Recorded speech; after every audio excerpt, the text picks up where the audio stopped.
लड़की उ लाइवो आइल तो ओमे काहे ना बोल देलक कि हमरा इनकरा से दिक्कत बा। अब मर गइला के बाद हुनकरा पर इल्जाम होला, उनकरा पे इल्जाम। तो अब तो देखी कोर्ट बा, कचहरी बा, कानून से हमनी के चलेला। तो पुलिस खुद बताई कि का चीज़ बा, अगर समर सिंह कइले बाड़े तो उनकरा के उचित कार्रवाई हुई, उनकरा के कानून में जौन भी सजा है उनकरा मिली, अगर नइखन तो बाइज्जत बरी होके अइहें। तो क्या लगता है कि समर सिंह को फँसाया जा रहा है? देखिए, के फँसता, के फँसावता ई तो अब जाँच के विषय बा। जी, जाँच हम ई ना कहेम कि समर सिंह दोषी बाड़े या निर्दोष बाड़े या आकांक्षा दोषी बाड़ी कि निर्दोष बाड़ी, हम ना कहेम। लेकिन ई जौन भी घटना भइल ना होखे के चाहत ना रहल। हो। काहे त आकांक्षा के अगर कोनो दिक्कत रहल तो उनकर तो बहुत बड़े-बड़े स्टार दोस्त रहले हैं। उनकरा से कह सकत रहली ह। बड़े-बड़े आज तो हीरोइन हो गई रहली है बहुत बड़ा। काहे तो उ तो नीचे छोट-छोट कलाकार संगे काम ना करत रहली ह। आज जे कहता कि पूरा इंडस्ट्री काहे नइखे खड़ा होके, तो हीरोइन लोग जब चारे आदमी के मुहवा देख के रहेला, वही लोग के गाना करेला, वही लोग के फ़िल्म करेला, तो ओ बेरा काहे ना उ लोग सारा इंडस्ट्री में काम करेला? तो जब सारा इंडस्ट्री के संगे तू कामे नइखू करत, तो तारा पर कोनो दिक्कत आवता तो काहे सारा इंडस्ट्री तारा संगे खड़ा होखो? अगर ज़्यादा हिट हीरोइन है तो छोटे कलाकारों का कहते हैं हम करते नहीं। बातें नहीं करती है। बातें नहीं करते। बड़ा हीरो के पास जाके 10 लाख में काम करेगी ना, तो छोटा से कहेगी 50 लाख लेंगे, 100 गो ड्रामा करेगी सब। हाँ, हीरोइने नहीं, हीरो है, जी, चाहे कौनो कलाकार। जी, तनी सुख नाम हो जाए हम ही, जी, हम अपनों के कहतनी। जी, आ भोजपुरी इंडस्ट्री में तो एकता बा ना, रउरा भले कुछो कहेनी सन। यहाँ कौनो ऐसन जगह नहीं है जहाँ पर भोजपुरी इंडस्ट्री के 10 आदमी बैठत होई। तो सब ई यहाँ तो दलालन सन के सिस्टम बावे। जी। दलालन में कुछ लोग फँस जाला, तो फँसला के बाद भाई प्रशासन बा ओइसे कह, ओही से इंसाफ होई। समर सिंह गिरफ्तार हो चुके हैं। जौन भी मामला भइल उ बहुत गलत भइल। जी, एगो इंडस्ट्री खातिर हमनी के फ़िल्म इंडस्ट्री में बानी सन और कोई भी कलाकार बहुत मेहनत करके वहाँ तक जाला। आत्महत्या बुज़दिली के काम हाँ, ह। बिल्कुल। तारा अगर कोनो दिक्कत बा, तो लड़ के मर जा। पुलिस बा, जी, मीडिया बा, जी, प्रशासन बा, कहीं जा, बोल। जी, ना होके तो एगो तख्ती लेके रोड पर खड़ा हो जाता कि हमको ये आदमी दिक्कत दे रहा दे है। रहा है। 100 आदमी में से 5 आदमी ज़रूर तहरा के ज़रूर सपोर्ट सहयोग में करी। आएगा। जी, तो ई सब करे के चाहतला और आकांक्षा दुबे अच्छा लड़की जी, रहलखिए, ई तो खराब ना जी, रहलखिए। लेकिन ई काहे आत्महत्या कइलक ई हमरा ना पता चलल या क्या एकरा पीछे बा, या पुलिसे पता करी। जी, पुलिस तो अभी तक कहता कि आत्महत्या है, लेकिन अब आगे जाँच चलता। जाँच होई तो दूध के दूध, पानी के पानी हो जाई। लेकिन समर सिंह के गिरफ्तार कर गइल बा संजय सिंह और समर सिंह के। वो दोनों भाई पर माताजी उनकी बोल रही है कि ये करोड़ों रुपया उधार है अभी, दिया नहीं है, वही लोग हत्या किया है। क्या कहेंगे? देखिए एमे उनकर माताश्री अगर कुछ जानत हुई तब कहले बाड़ी तो अपन प्रूफ देबे करी हैं जी, कि हम का जानतानी। करोड़ों रुपया उधार के मामला जहाँ तक बोली तो हम अगर सही बोली, जी, मान ली और सब कलाकार खातिर और लोग खानी ओकर जी में जी कहे लगी तो खराब जी, लगी। भोजपुरी इंडस्ट्री चाहे कोनो जी, इंडस्ट्री में केहू काम करेला, जी, हाँ, इमोशनली लोग जुड़ जाला। जी, तो आकांक्षा अगर समर इमोशनली रहले हैं, उ लोग पोस्टो करत रहला लोग। तो ई नइखे कि 2 करोड़ 3 करोड़ बहुत बड़ा रकम होला। बिल्कुल।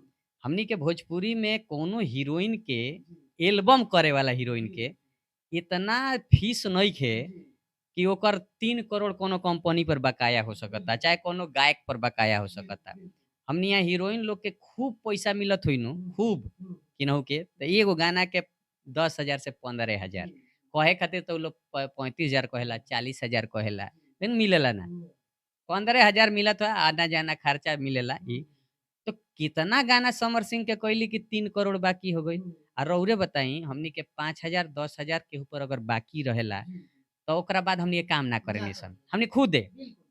हमनी खुद ना काम जी, करेनी सन। तो उ काहे काम करत रह गइली 3 साल? जी, हम तो ई कहेम, जी, ई तो मूर्ख है रहे नु जी, हमर जौन बिया जी, जी। लड़की आकांक्षा दुबे। आकांक्षा दुबे। जी, मूर्ख रहे जी, कि जे आदमी पैसा देत नइखे ओकरा संगे काहे इतना दिन काम करतिया? बिल्कुल। ना करे के चाही। ना करे के या चाहिए। उनकरा माई के ई मालूम रहे, तो उनकरा माई के भी एगो शिकायत कर देवे चाही कि हमार बेटी से काम करा रहा है और 3 साल से पैसा ना दे। आज देखी, आज आकांक्षा बाड़ी ना कि अपन सच्चाई दी हैं। तो जे जौन बात कहता उ कहता। जी, अब तो आकांक्षा दुबे आ समर सिंह दुइये जना जानता रहे कि और ओरिजिनल सच्चाई का बा। जी, तो ई तो अब पुलिस के काम बा कि ओपर सच्चाई निकालो। लेकिन जहाँ तक है पैसा के बा, हाँ, पैसा बकाया हो सकता। हुँ, हुँ, 50,000, 1 लाख, 2 हुँ, लाख, 5 लाख, 10 लाख तक हम मान सकतानी कि 10 लाख बकाया होई। काहे तो ये लोग के रिलेशन रहल कि गायक शादीशुदा होता है, हुँ, कलाकार शादीशुदा होता है। ऊपर हीरोइन लोग साथे रहता आ उनकर माई चाहे उनकर बाबू कहता रहे कि संगे रहत रहे लोग, तो काहे संगे छोड़ देला रहला? केहू के मान लो ओकरो तो पत्नी बिया, ओकरा संगे तू अपना बेटी के काहे छोड़ देता रह? काहे रहतिया ओकरा संगे जाके? जाओ काम करे अपना घरे आ जाओ। ओकरा संगे होटल में रहतिया, काहे रहतिया भाई? ओकरा संगे फ्लाइट में काहे चलतिया भाई? हीरोइन के काम है फ्लाइट में ओकरा संगे-संगे चलता। हर काम बा ओकरा जा ना फ्लाइट में। तारा शूटिंग करे जाता रोज ही रह। शूटिंग के बाद हीरोइन के कौन काम बावे? उ तो शादीशुदा ओकर मेहरारू कितना तड़पत होई ई देख के। एपर बात काहे नइखे होत? समर सिंह शादीशुदा आदमी है, उसके बच्चे हैं। तो ओकरा संगे ई का करत रहली 3 साल? अपना फ़िल्म गाना करने के गाना लिए गाना करस अपना घरे आ जास। इनकरा माई के इनकरा बाबू के ई बात सोचे के चाही नु कि गाना कइली अपना घरे इनकरा आ जाए के चाही। इनका रहे के चाही। अगर पैसा नइखे दे तो पुलिस में कंप्लेन करे के चाही। हम ही नइखे कि हम समर सिंह की ओर से बोलत तनी। आकांक्षा आकांक्षा हमारे करीबी थी, हमारे घर पे आई है। 2-2 बार शूटिंग की है अरविंद अकेला कल्लू के साथ। बहुत अच्छी लड़की थी आकांक्षा। लेकिन ई कहल कि 3 साल से केहू पैसा ना देत रहला, 3 करोड़ बाकी बा, ई तो हमरा लगता कि एमे बहुत फर्जी काम बा। हाँ, बाकी हो सकता 50,000, 1 लाख, 2 लाख, 5 लाख बाकी हो सकता है, इससे ज़्यादा बाकी ना होई। अब बाकी होई तो ई आराम से तू बोल सकत तारू। चाहे तारा बाकी रहे त आकांक्षा के कंप्लेन कर देवे के चाही। यहाँ तो हेतु चूँकि बाकी रहता तो लोग सोशल मीडिया पर आके बड़ा-बड़ा प्रोड्यूसर के गरियावे लगता। 3 करोड़ बाकी बावे त आकांक्षा दुबे इंटरव्यू ना देहली। आ राजकुमार पांडे जी एगो फ़िल्म में उनकरा के कम पैसा देले रहले हैं, आ कम ट्रीटमेंट कइले रहले हैं, त लाइव आके कएगो इंटरव्यू वायरल कर दहली कि राजकुमार पांडे हमको पैसा नहीं देते हैं, राजकुमार पांडे जी हमारा ये करते हैं। तो ओ बेरा बोल सकत रहली 3 करोड़ पे ना बोललक। इतना मूर्खता वाला बात बा भाई। जौन लड़की 10,000 नाम मिलला पर आके फेसबुक पर चिल्ला-चिल्ला के बोल सकत है कि प्रोड्यूसर खराब बा, हमरा के पैसा नइखे देले, त 3 करोड़ बाकी पर उ बोली ना। तो हम ही मान ली 5 आदमी की इज्जत करतनी, 5 आदमी के हम पैसा ले के काम करतनी, आ हमरा कोनो दिक्कत हो तो हम कहीं कि पूरा इंडस्ट्री हमरा सपोर्ट में है, काहे आओ? हम जहिया स्टार बानी तो हम कहाँ पूरा इंडस्ट्री के काम कर देतनी? काहे पूरा इंडस्ट्री तोरा सपोर्ट में आई? हाँ, गलत भइल बा, ऊपर पूरा इंडस्ट्री के गम बा कि हाँ, अच्छा लड़की रहलक मेहनत करत रहलक मेहनत करके आगे बढ़त रहलक ऐसा ही काम भई रहे रूबी सिंह के संगे। जो पटना से चल के एगो लड़की गई थी हीरोइन बनने, वो भी आत्महत्या कर ली थी। तो ऐसन तो आज ई मामला में ऐसन तो बहुत लोग आत्महत्या करता। काहे आत्महत्या करता? उ आत्महत्या करे के पहले सोचा कि हमार माई-बाबू हमरा के बड़ी मेहनत से कइले बाड़े। आ जब इतना स्ट्रगल यहाँ तक आ गई हो, तो आगे आ ही सकती हो। पुलिस है, कानून है, पब्लिक है, सब चीज़ है, जाके बोलो ना उसमें। सोशल मीडिया है उसपे बोल दीजिए कोई। लेकिन आकांक्षा तो चल नु गई, तो ए पर टीआरपी ना बिटोड़ के अच्छाई के साथ वो बेचारी के आत्मा के शांति खातिर प्रेयर करे के चाही। और आवे वाला जौन जनरेशन बा, लड़की बाड़ी सन जौन काम करे के चाहतारी सन, चाहे लइका बाड़ा सन, ओकनी में उम्मीद रखे के चाही कि बाबू इस टाइप के मत करना, कोई दिक्कत होगा तो हम लोग के साथ बैठो। ये भोजपुरी उ परिवार है, कहे के बात बावे, केहू-केहू के यहाँ साथ ना देला। का परिवार है बताई?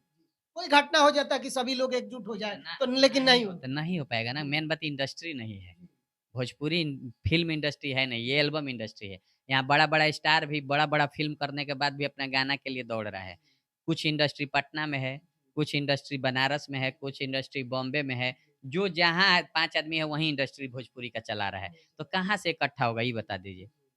बॉम्बे में काहे इकट्ठा हो जाता है कि मुंबई में फ़िल्म हिंदी इंडस्ट्री मुंबईए में है। सब लोग मुंबई रहते हैं, उनके ऑफ़िस भी सारा मुंबई में है। तो कुछ भी होता है तो सभी लोग एक जगह पहुँच जाते हैं। लेकिन भोजपुरी में हम लोग पटना रहते हैं, अगर मान लीजिए बनारस में कुछ हो गया तो हम कैसे वहाँ जल्दी पहुँच पाएँगे? या बॉम्बे में कैसे या बॉम्बे वाला कैसे टाइम लगेगा, हफ्ता दिन, 10 दिन, इसमें भी टाइम लगा, सब लोग धीरे-धीरे जा ही रहे हैं। हम लोग भी जाएँगे। लेकिन एक बात और भोजपुरी में बहुत सारे मतलब एक्टर है, हीरोइन है, वो बोलती है कि बेड शेयर करने के लिए बोला जाता है हमको। हमारी न्यूज़ पे बोलिए, फ़ोन पे भी बोलिए, कितना ऐसे भी बोली है, तो ये कहाँ तक सच्चाई है? चलिए इसमें मान लेते हैं सच्चाई है, तो क्यों करती हो? अगर कोई बोला तो उसको जूता निकाल के क्यों नहीं मारी कि आके न्यूज़ में बोल रही हो? हम मान लीजिए आप हैं, हम लड़की हैं, आप हमको बेड शेयर के बोले तो हमारा जूता निकाल के क्यों नहीं मारेंगे? हल्ला करेंगे तो 10 आदमी आ जाएगा, ये आदमी कह रहा था। तुरंत से 112 नंबर कॉल करो, तुरंत पुलिस आ जाएगा कि ये आदमी हमको बेड शेयर के लिए बोल रहा था। तो वो बेरा तू काहे नहीं, वो बेरा काम करे खातिर हम कर दो चाहे ना कर दो, कुछू कर दो, टीआरपी खातिर इंटरव्यू देता रहू। काहे देता रहू भाई?